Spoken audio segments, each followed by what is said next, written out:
Mancera is one of those fragrance houses that is popular for producing, extremely loud fragrances, sometimes obnoxious. Now, it depends on how you see it. Some people see it as a positive thing. Some people say like they are, like too loud. And at that point, it's just like too much. So they are not fans of the brand as a whole. But Mancera is very successful at placing itself among everybody. They have some kind of an offer for anyone. And today I am here with one of their most popular offers, French Riviera. This fragrance is very interesting to me because it does everything in a way that Mancera never does. Let's get into it.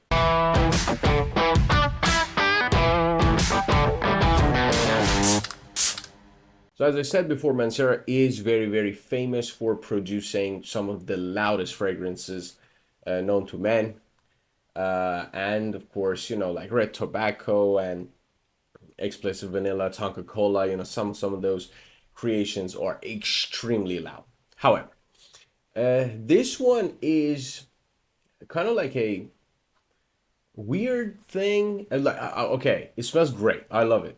But it doesn't do Mancera. So the first thing that you notice is that it goes and plays by the principle, something that Mancera almost never does. If you're trying to produce an attention grabbing opening, the way you go about it is essentially citrus and ginger. You see that combo almost everywhere, especially like in blue fragrances. Many. Now, this one does the same thing. Wow. The atomizer is great.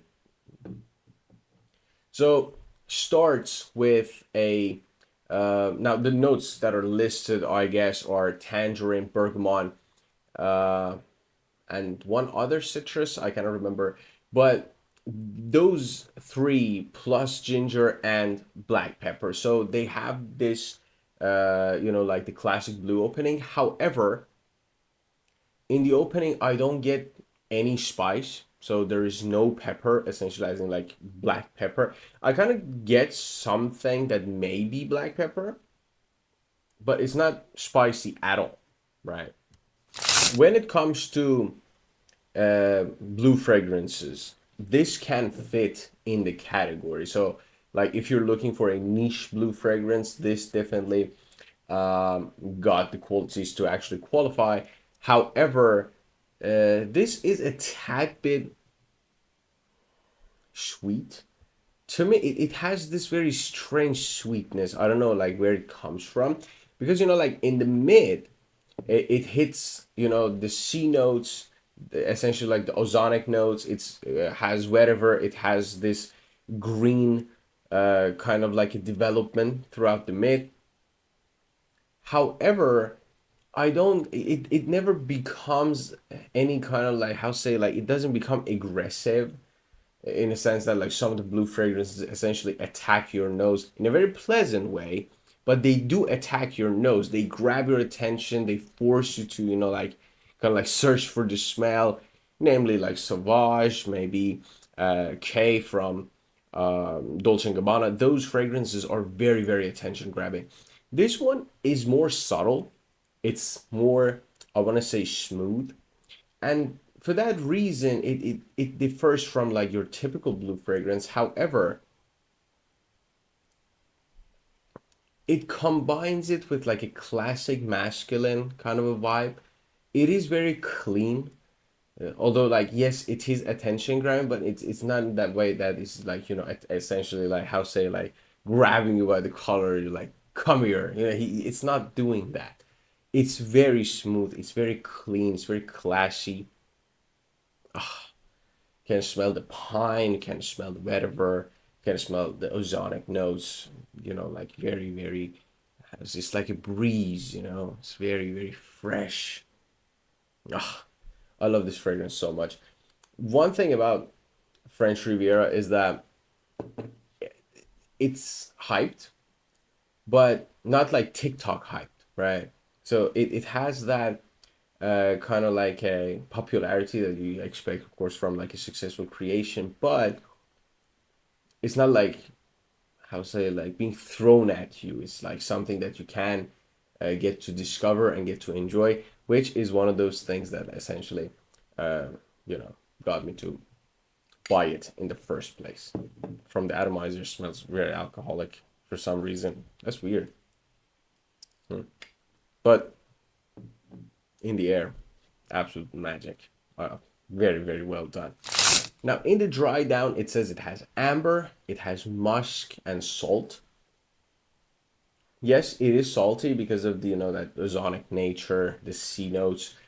And it's musky. Yes, as I say, it's very, very clean. It's very, very smooth. So it has those musky qualities to it. However, I don't get any kind of like a, sweetness necessarily like from the amber.